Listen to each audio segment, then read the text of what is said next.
Excellent job, Ken. Very creative title. I was not exactly sure what we were getting ourselves into, since I don't tweet.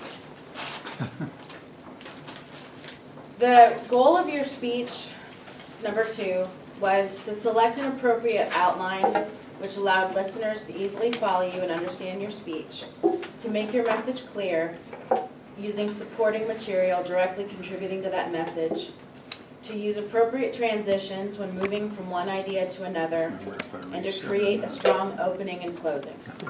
I think you achieved all of those things. Your speech was easy to follow. You definitely had a great opening and a great closing. Great opening in particular. But I will say that I think you really packed too much into the speech. Because by the end of the speech, I had a hard time remembering what your 3 factual points were.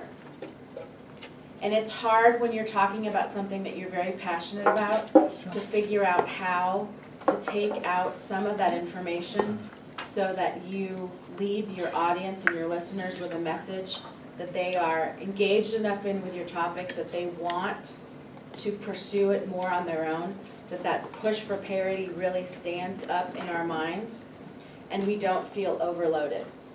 As I was thinking about how to try to explain the difference between the speed with which you were talking, because it wasn't that it was hard to understand you, everything you said was very clear, but the rate at which you were talking, it's like someone who is really desperately needing to pee and trying to get the words out before they go, versus when you're sitting in front of a fire with your friends, enjoying a glass of wine, and you're talking a little more slowly, and you're breathing comfortably, and you're not at a race to get everything out.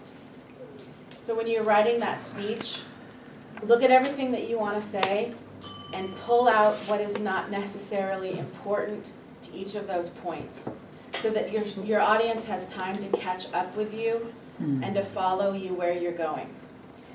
Also, when you had your PowerPoint, some of the things that were up there, you were reading to us, for example, the names of the organizations. We're reading with you. All you would have to say is major news outlets and point to that. Most of us, I think, probably read that and followed you. But otherwise, fantastic speech. And I'm going to guess that I'm at my 3-minute limit. So thank you very much, Madam Toastmaster. I look forward to your next speeches.